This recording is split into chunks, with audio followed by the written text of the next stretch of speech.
Good morning, everybody. Happy March to us all. Spring just a couple weeks away, although as all of us know in the Bay Area, spring is already breaking through the ground around us here. Welcome everyone to worship this morning. Wherever you are, wherever you find yourself, body or spirit, it's lovely to have you with us. I am Vanessa Southern. I'm the senior minister of the First Unitarian Universalist congregation in San Francisco. It's lovely to be with you this morning. I want to thank everybody who is making this morning possible. To Reiko Oda Lane, who welcomed us with organ music this morning. Later on, you'll hear from Mark Sumner, our conductor and music director, with his singers this morning. Leandra Ramm, Rudiak-Gould, Davison, and while Brielle is away, we are really lucky to have Michele Kennedy back with us this morning, so welcome to her.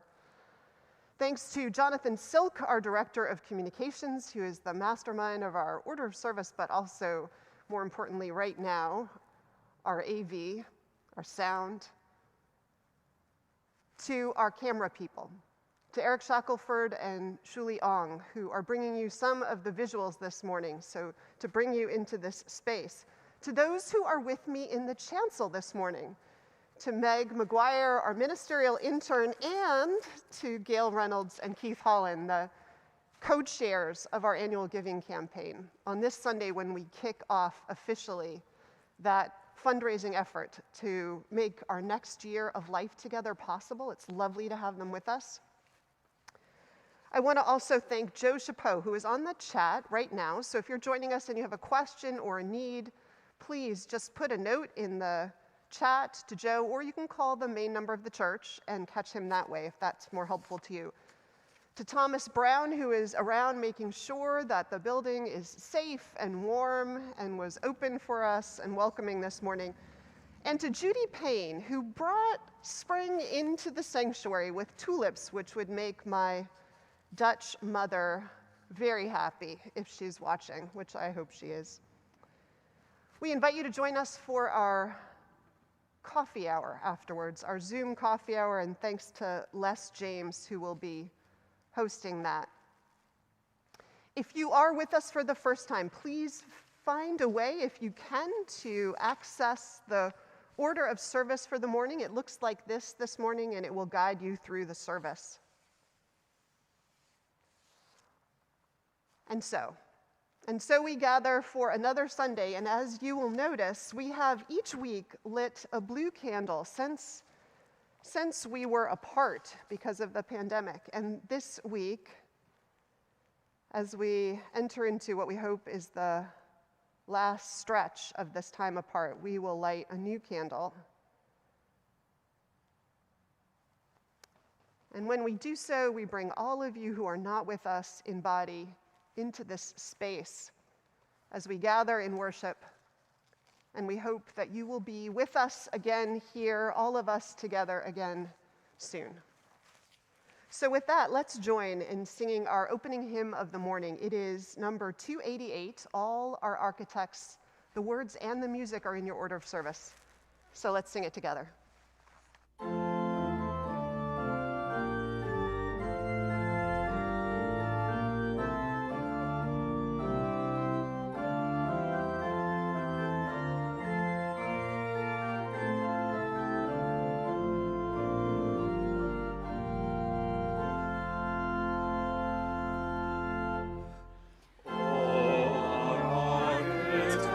Of it, working in his laws of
I invite you to join me in speaking aloud together our unison chalice lighting.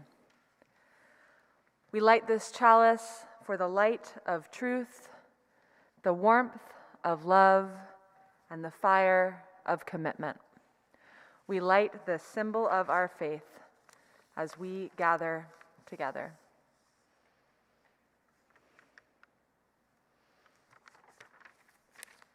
Thank you, Keith.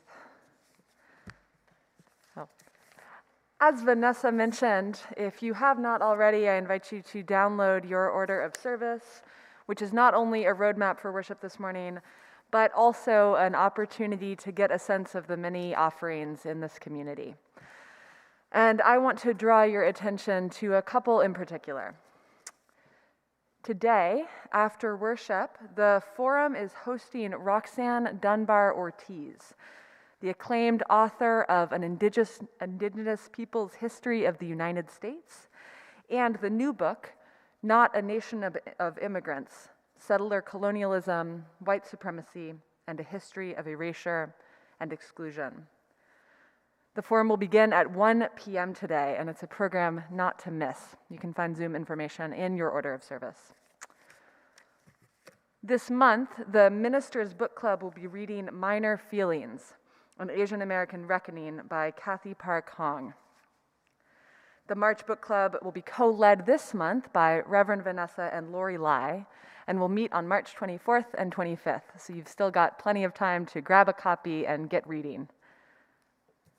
Also, in your order of service, you can click through the virtual exhibit of the Children's Multicultural Museum, Art at Our Feet, which features children's sidewalk art during this past year's Shelter in Place. It's curated by Andre Glassi, a friend of this community, so I hope you'll check that out. And lastly, as Vanessa mentioned, you can consider joining after the service our virtual coffee hour.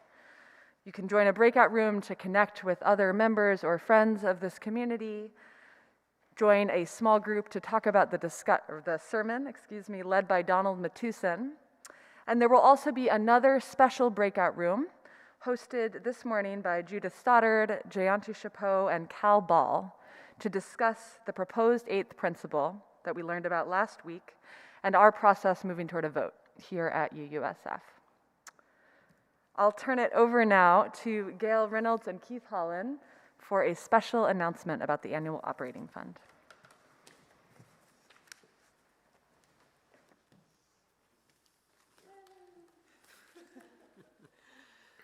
Good morning, everyone. We are Gayle Reynolds and Keith Hollon. We are here today as the co-chairs of the annual operating fund drive to talk to you about the campaign, which officially launches today. Every annual campaign is an important one, but this year seems even more significant because of the challenges resulting from the pandemic. We agreed to co-chair this year for a number of reasons, not the least of which is the special place UUSF holds in our hearts. We met at the church, and this year we will celebrate 31 years since our first date at the church softball team beach party. We also agreed to co-chair because we believe in this institution. Even during years when other demands meant that we didn't always make it to church on a regular basis, we pledged our support every year. The values that UUSF carries from one generation to the next are so necessary in this world, and we make sure that happens when all of us pledge our support. This past year has brought extraordinary challenges to everyone. At UUSF, those challenges have been met with extraordinary responses. The Sunday services, which we enjoy each week, involve many people with real commitment to supporting all of us. Thanks to a great team of people, we continue to benefit from religious education programming for children and adults. We are being educated about the importance of the proposed 8th principle. The humanities and non-theists have continued, and the Forum have continued to present meaningful and thought-provoking programs. Our values are manifest on Wednesday mornings during the demonstrations out on the steps of our church. Streamed church services have met visitors from near and far. We have welcomed new members to the community.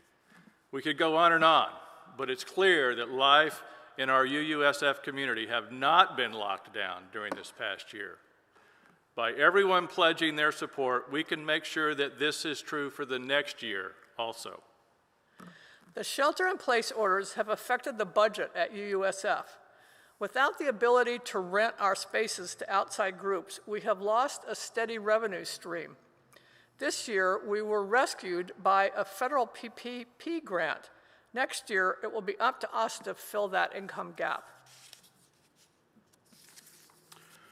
So we are taking the bold position of asking all members and friends of the church to double their pledge of support for a single fiscal year. We know this is a big ask, and we don't make it lightly. We know doubling the pledge will not be possible for everyone, but we believe that everyone that would, if they could, and we know those who can, will. And we are happy to report that because of a number of people have already doubled their pledges, we are almost halfway to our goal. Yay. Since we cannot hand out I pledge buttons for you to wear during coffee hour, we are asking everyone to participate in the UUSF virtual donor wall. You'll understand more about this shortly. After you make your pledge, please send your digital photo to the church office at aof.uusf.org.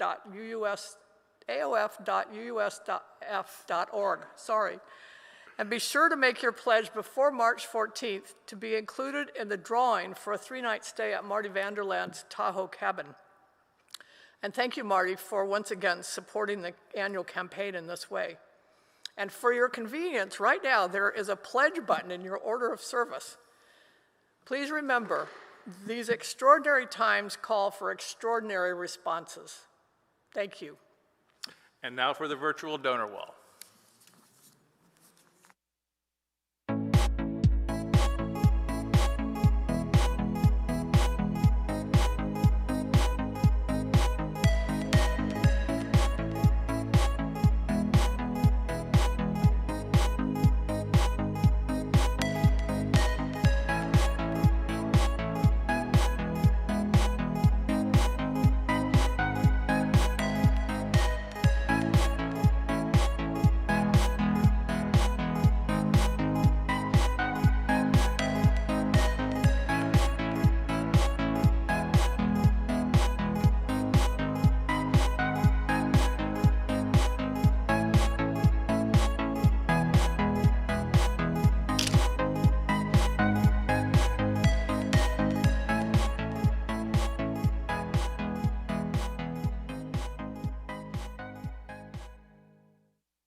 Thank you so much, Gayle and Keith.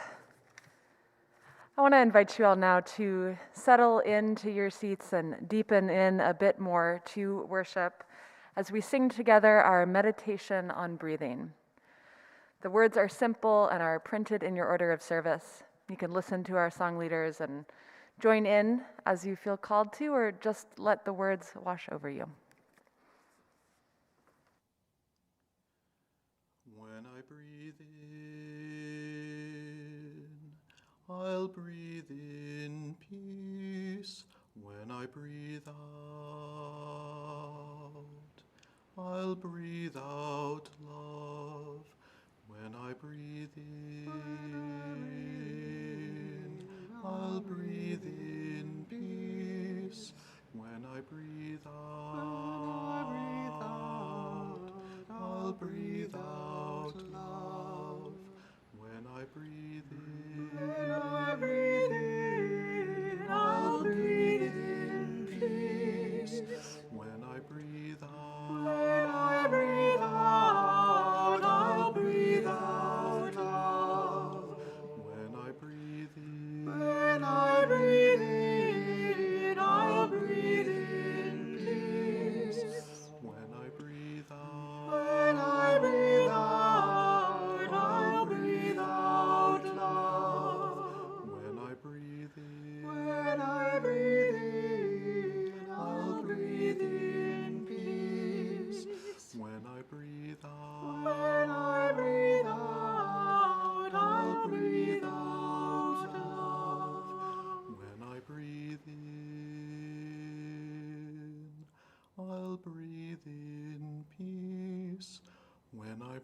out.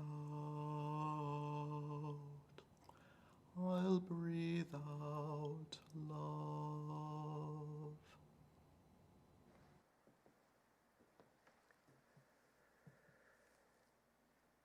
Please join me in saying the promises that we make to one another by saying the words of our covenant, and then we'll sing together our doxology. Love is the spirit of this church, and service is its prayer. This is our great covenant, to dwell together in peace, to speak the truth in freedom, and to help one another.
Recognizing that there is human suffering all over this world in the course of natural and human catastrophes, we ring our gong this morning in honor of 3 such places of suffering and struggle.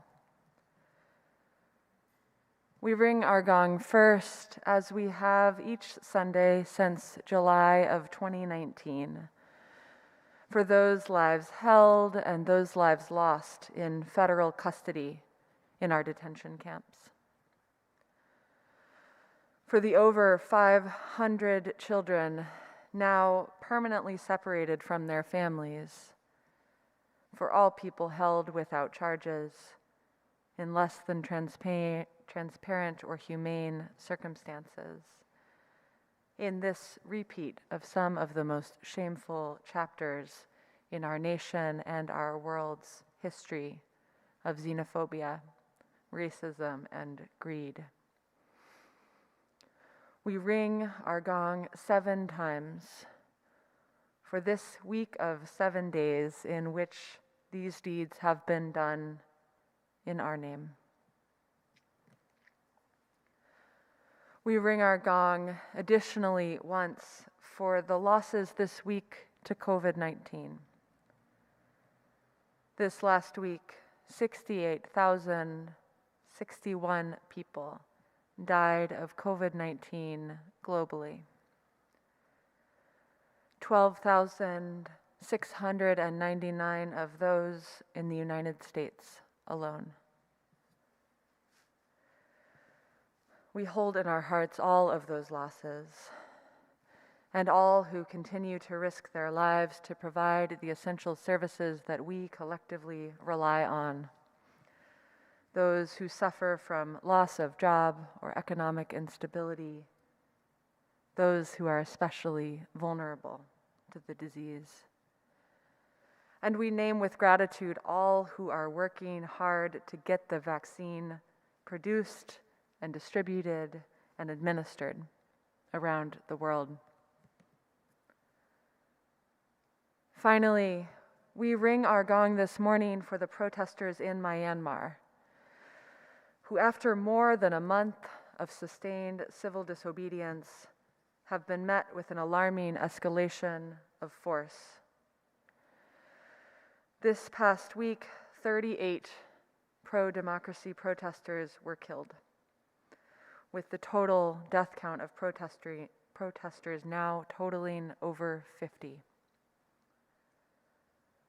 May we keep those we have named and their loved ones in our thoughts and in our prayers. And may we ease the tide of human suffering this coming week, howsoever we can.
And bright the stars, still the owl, and soft the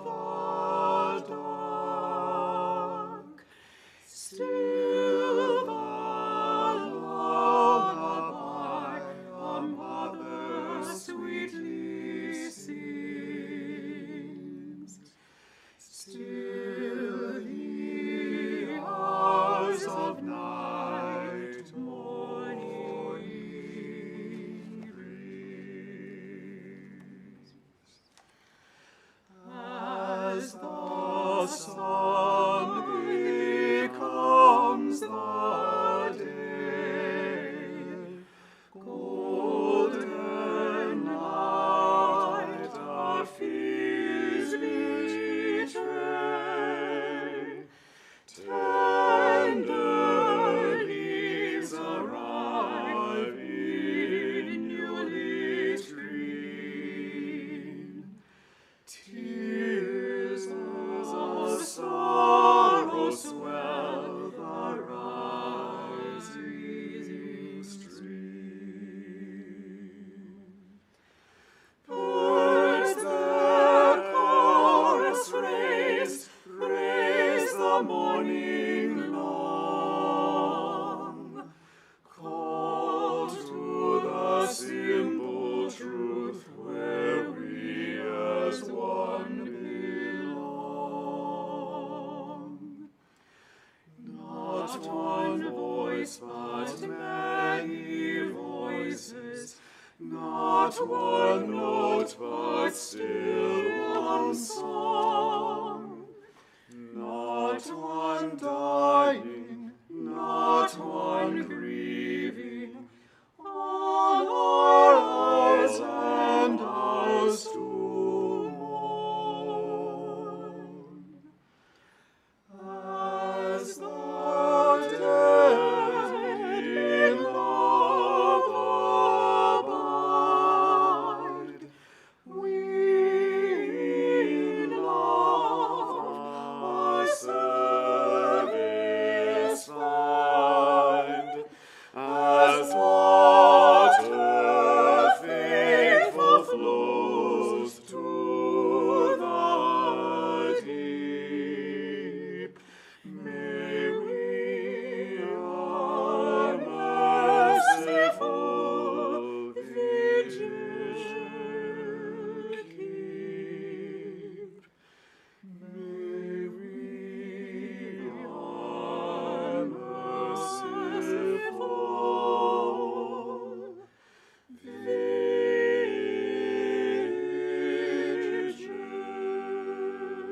We gather in the expanse of time,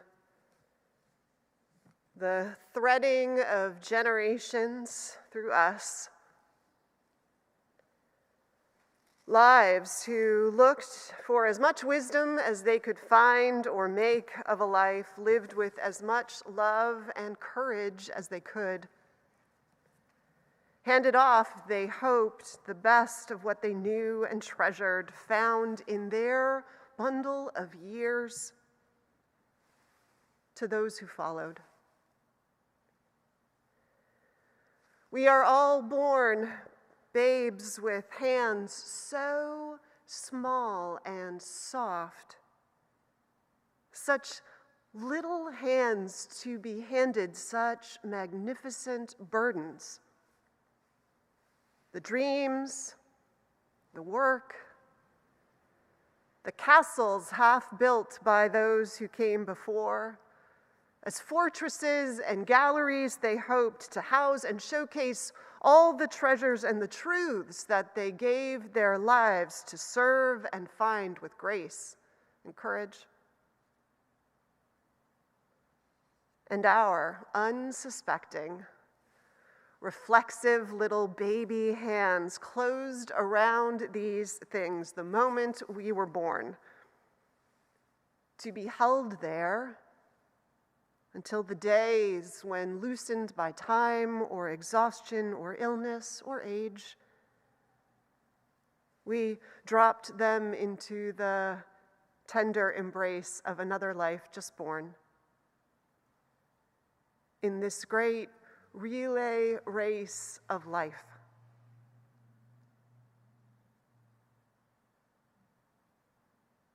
So this morning, I ask us to reflect, present to the spirit of life that lives in and through us, on what we think is in our hands, particularly ours. What do we feel we have been handed to tend to and to protect, to strengthen and to carry forward, that we're passionate and adoring of, cognizant and aware of the precious sacrality of something that is ours?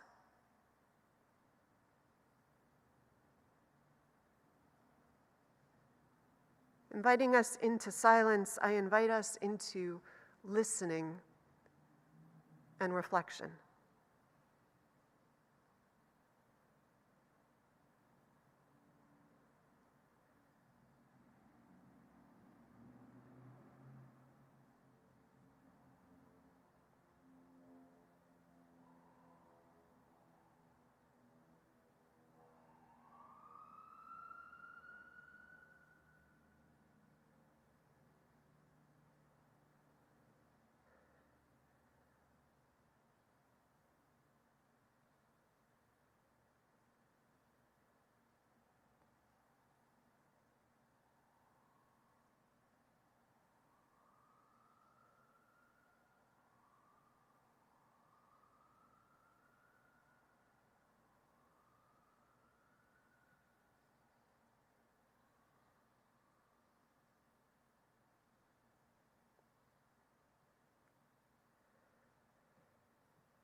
Spirit of life,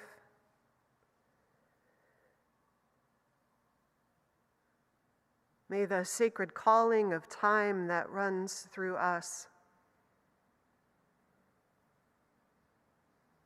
and the obligations it confers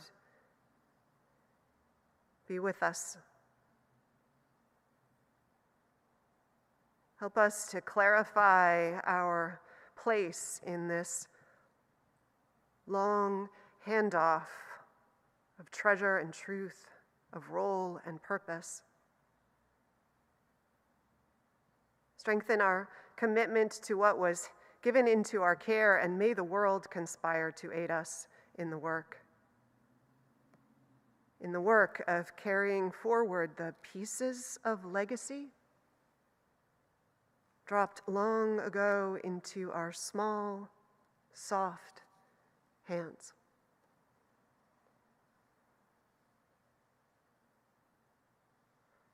Amen.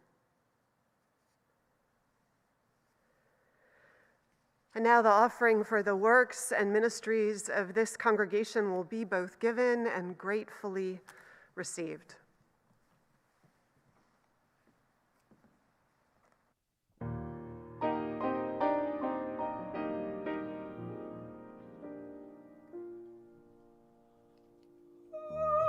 On such a day as this, I think, on such a day as this,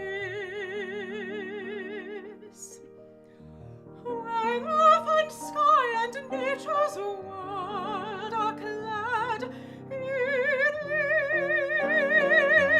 April's bliss, and balmy zephyrs gently waft upon your cheek a kiss.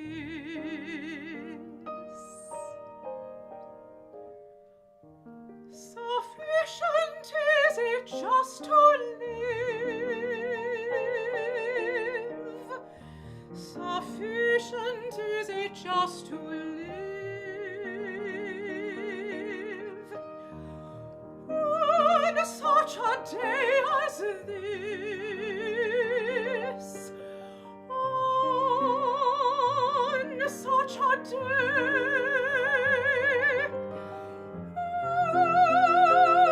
on such a day.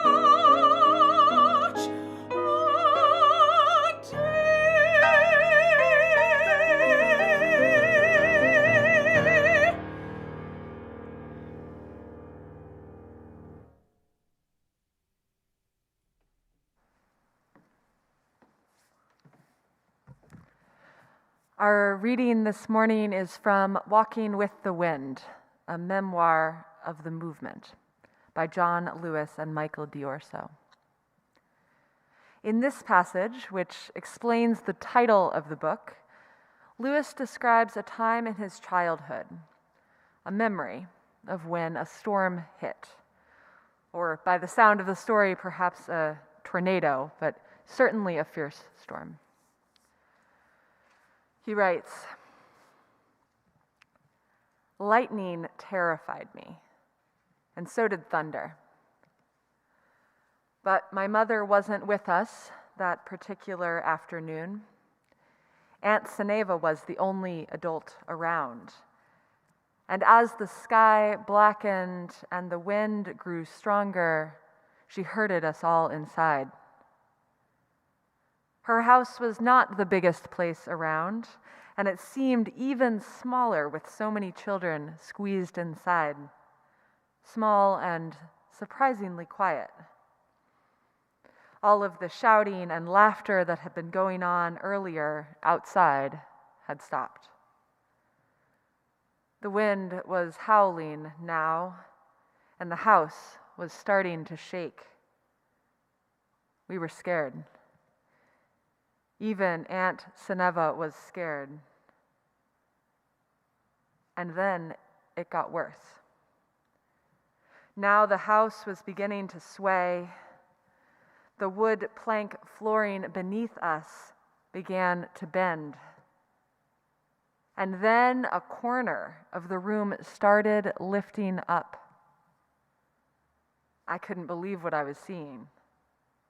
None of us could. This storm was actually pulling the house up toward the sky, with us inside it. That was when Aunt Seneva told us to clasp hands. "Line up and hold hands," she said, and we did as we were told. Then she had us walk as a group toward the corner of the room that was rising. From the kitchen to the front of the house we walked, the wind screaming outside, sheets of rain beating on the tin roof. Then we walked back in the other direction as another end of the house began to lift. And so it went, back and forth, 15 children walking with the wind, holding that trembling house down with the weight of our small bodies. More than half a century has passed since that day, and it has struck me more than once over those many years that our society is not unlike the children in that house, rocked again and again by the winds of one storm or another. The walls around us seeming at times as if they might fly apart. But the people of conscience never left the house. They never ran away. They stayed.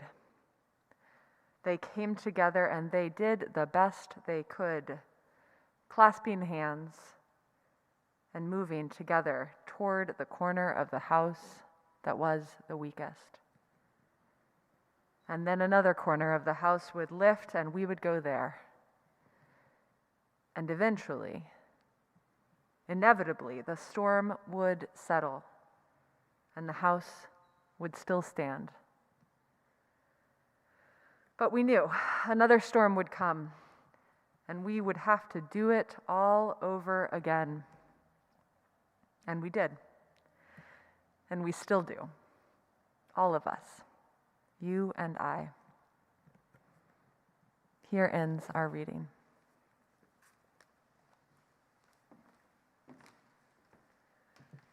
So a little introduction about the song you're about to hear. It's a song I've had in my head for most of this year. It's actually my ringtone. So if you call me, this song, a little bit of it plays. Alicia Keys wrote it, inspired by the death of Aaliyah, a friend and a gifted performer widely known as the Princess of R&B or the Queen of R&B, who died tragically in a plane crash in August of 2011, to be followed in just a couple short weeks by the events of 9/11 and all the loss of that tragedy. In other words, it was a song of larger love, a larger love song, and so appropriate to sing in church and to hold on to this whole year. So I want to thank Mark, and I want to thank the choir and the soloists and the staff members, everybody you will see who made this video possible, which by the faces in it and the voices, I think speaks to what we love and what we miss most these days, at least a piece of it.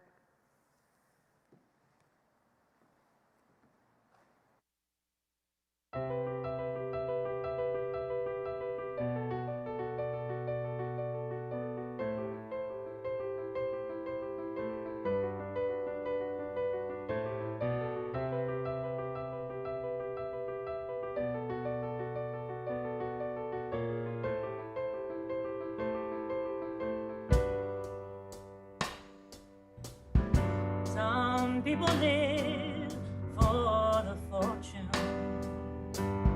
Some people live just for the fame. Some people live for the power, yeah. Some people live just to play the game. Some people think that the physical things define what's within. I've been there before. That life's a bore, so full of the superficial. Some people want it all. I don't want nothing at all. If it ain't you, baby. If I ain't got you, baby. Some people want diamond rings. Some just want everything. But everything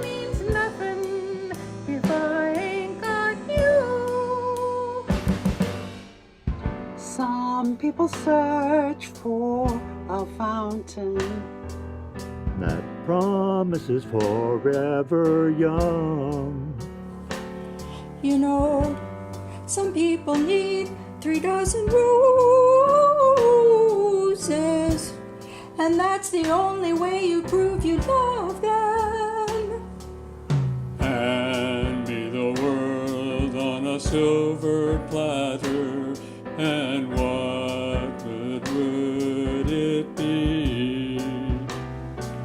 With no one to share, with no one who truly cares for me. Some people want it all, but I don't want nothing at all.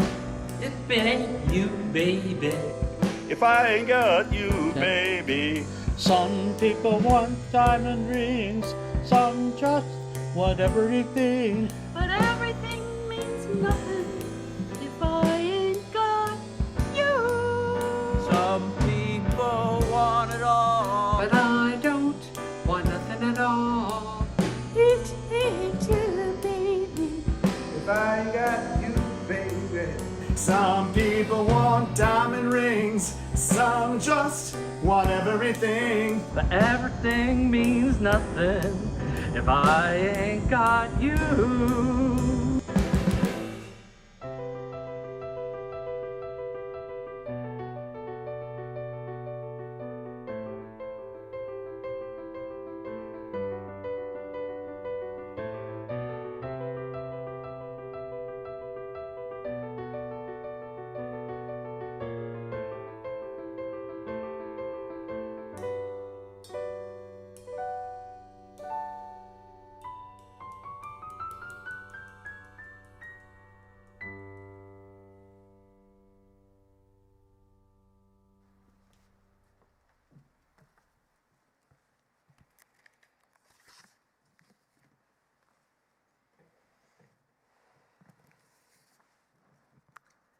Thank you for indulging me.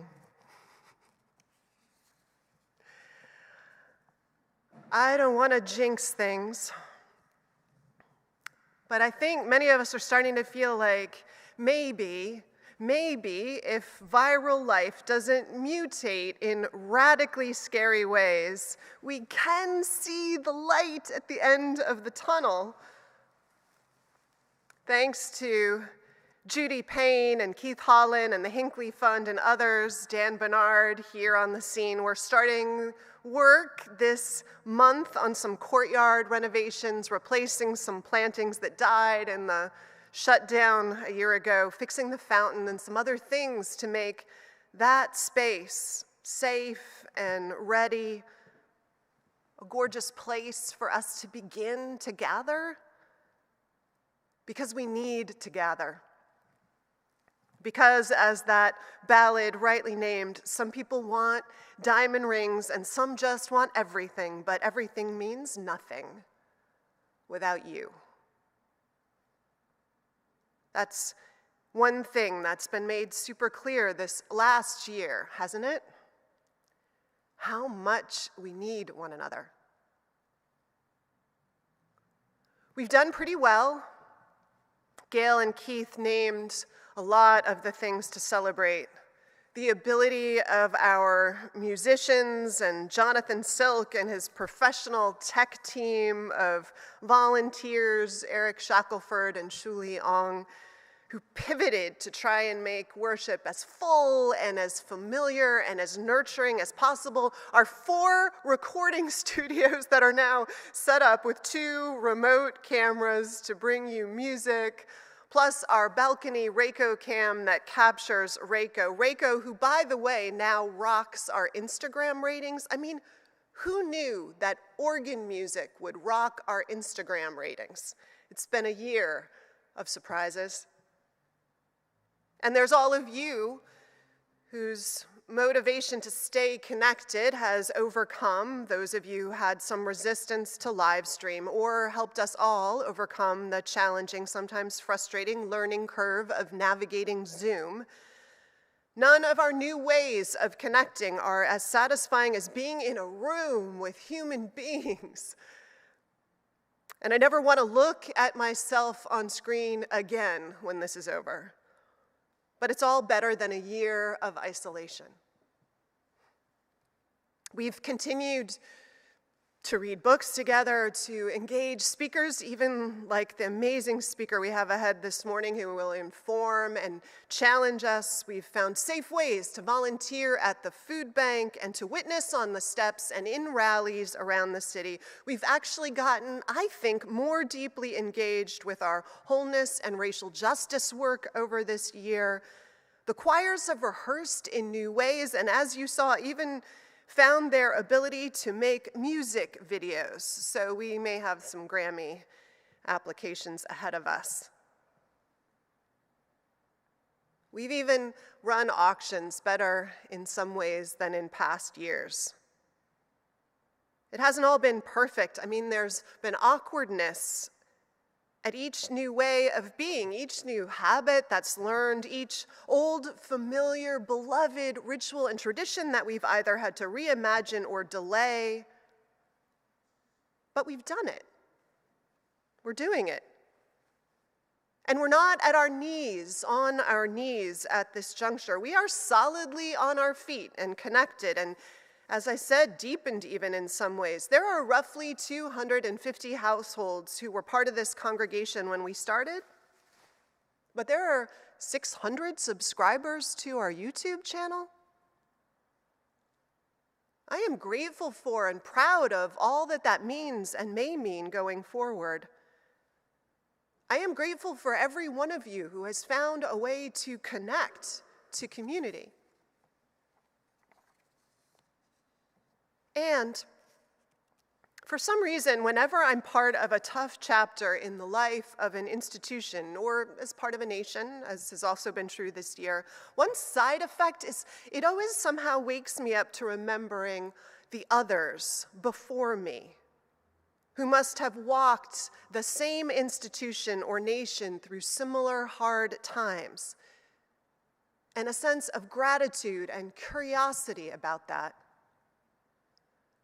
I don't know how many of you know that John Burens is working on a history of this church, God bless him, a deep dive into the archives and books and making calls to people who still hold some of the stories that we don't want to lose. I don't actually know of anyone who has been more independently productive during COVID-19 than John, except maybe a mother somewhere who is carrying triplets.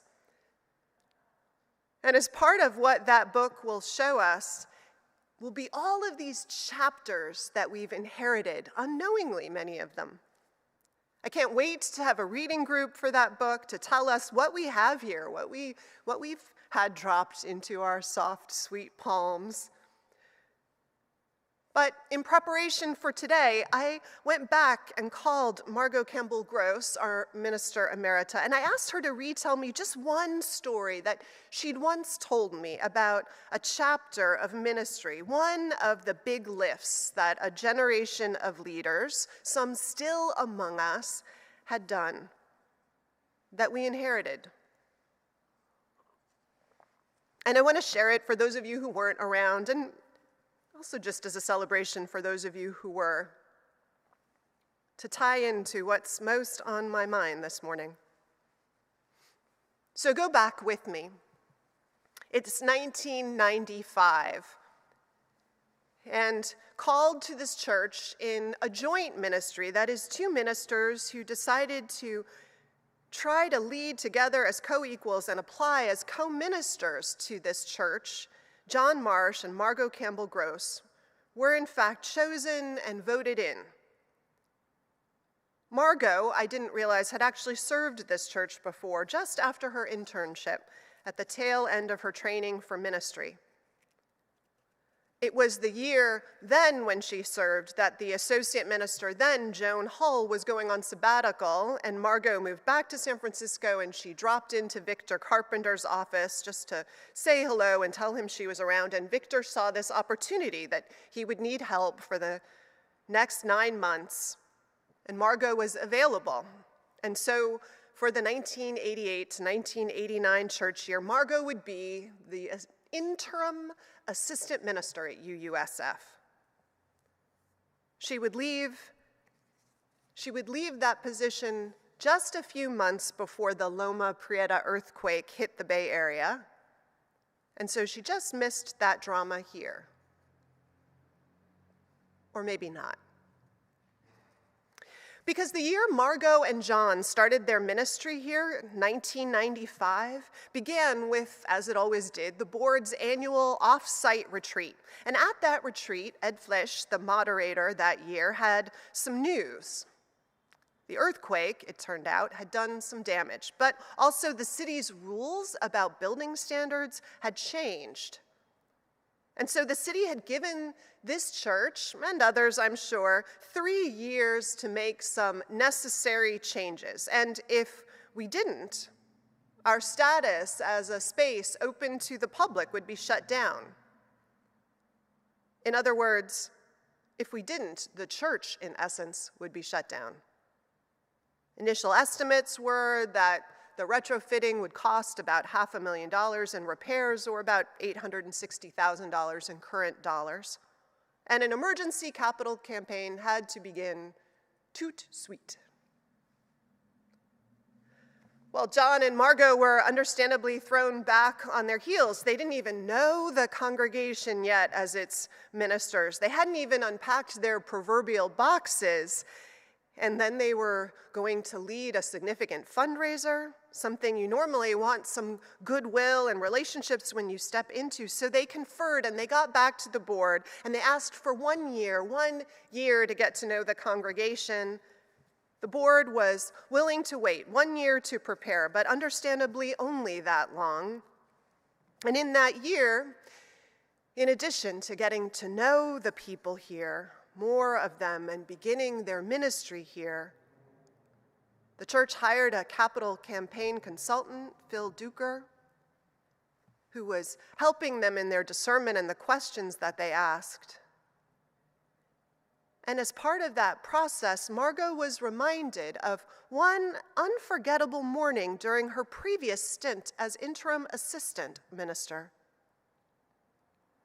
That Sunday morning, she remembers, as the service was ending, people started coming up from the pews uninvited and unannounced, and they started laying red tape across the chancel and around the pulpit. And when they left the church, Margot and John got out of the sanctuary.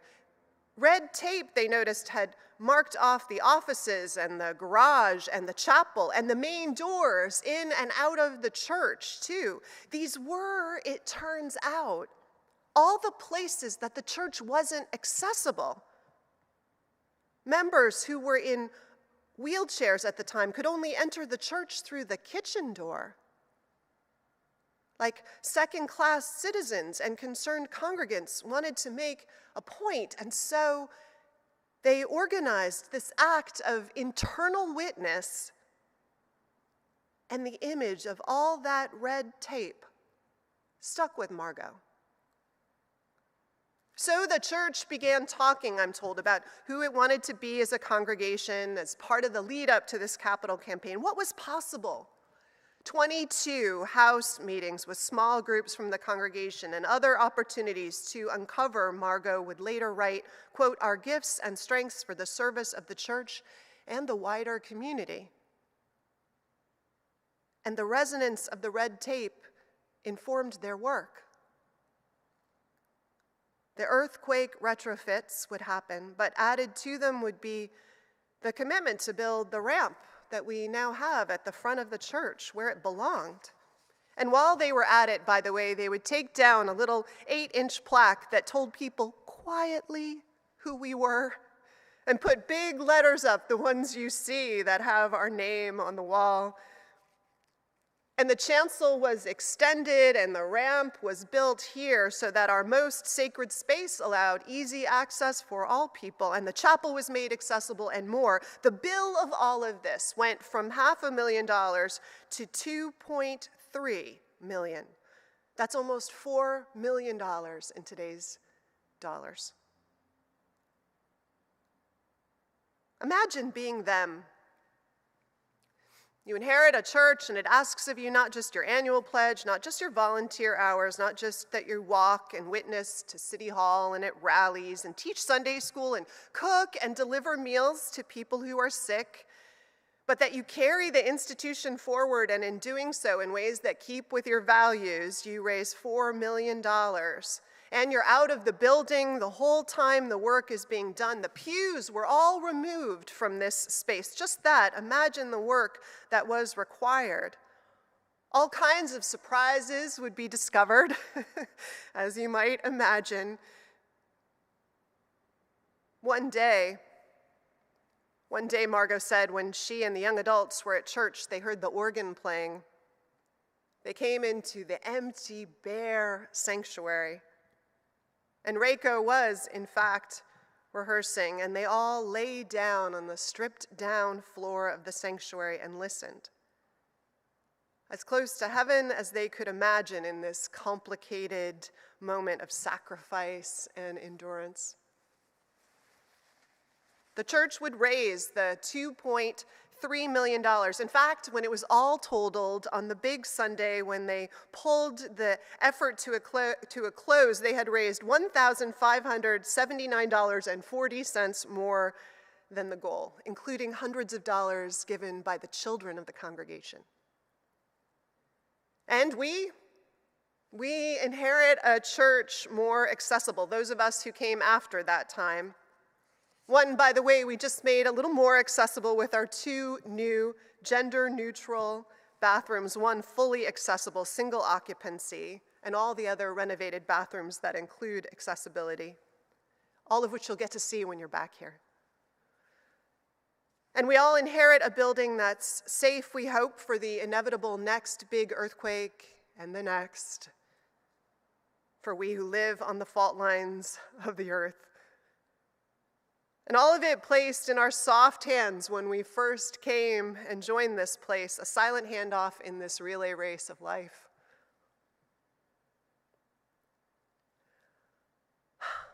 I guess I wanted to tell this story because I think it's important to remember what those before us, some still with us, because this is a relatively recent story,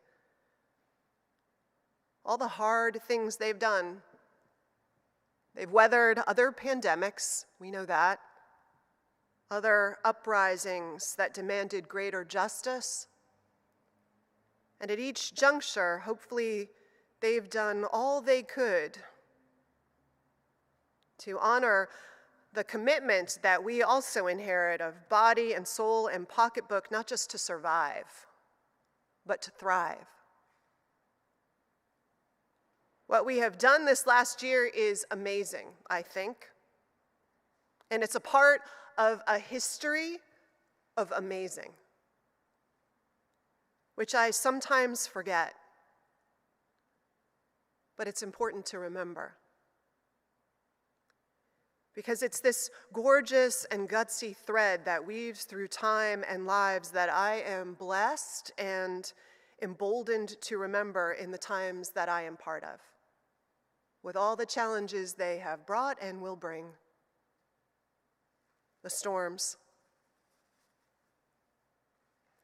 So as Keith and Gayle said, we're all being asked this year for our financial commitment for the year that will start in July, on the 1st of July, and will include, we are expecting significant time with our rental income at a fraction of what it has been in the year before the pandemic. And needing to get through that without any PPP loans to carry us. And as a result, we're asking folks to maintain their existing pledges and also to consider a one-time additional gift, to double if you can, but to give what you can. Because each generation has done just that. So Rohit and I have put in our pledge, and we've added an extra gift for this year. And I know so many of you rushed to do the same, which is why we had the amazing announcement of the start of the effort. So thank you all. I know some of you haven't probably even opened the letter yet, and that you'll do what you can too, and that's all we ask, just that you do what you can. Reading John Lewis's memoir, Walking with the Wind, I found myself grateful again for all the stories that he tells of people who were part of one chapter of this nation's history of social change and strengthening. And it all ties back in my mind to that story that he tells in the beginning that Meg read for us this morning. Of all of us holding hands like those children in the storms, walking with the wind like we do to hold the house strong as it lifts one corner and then another, and doing so until the danger passes. So thank you all for joining hands across so many barriers to doing that in this year and walking in the winds. I know we have more walking still to do with the pandemic and with the racial inequities that have been laid bare, stripped bare, requiring restitution. But I think we may be let out to play soon from at least the first of these challenges. House intact. And better positioned, I think, when we're together in person to boldly tackle the rest. Thank you all for what you've done this last year, and let the annual giving campaign for next year officially commence. Thank you in advance for your generosity and commitment as we lean into the next year of life together and pass the gift along. Join me, please. Let's sing together, Lean on Me, the words and the music in your order of worship.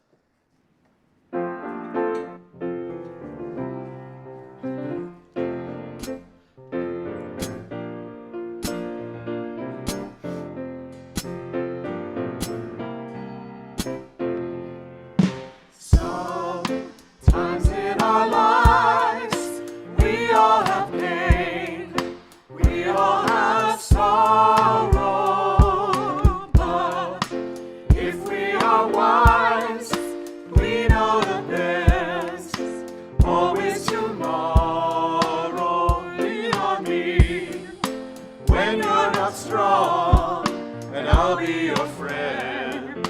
I'll help you carry on, for it won't be long till I'm gonna need somebody to lean on. Please swallow your pride if I have things you need to borrow, for no one can fill those of your needs that you won't let show. Lean on me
And now, my brothers and sisters and siblings in faith, in our comings and our goings, may the light of love shine upon us. Out from within us, be gracious unto us and grant us peace. For this is the day we are given. Let us rejoice and be glad in it. Amen.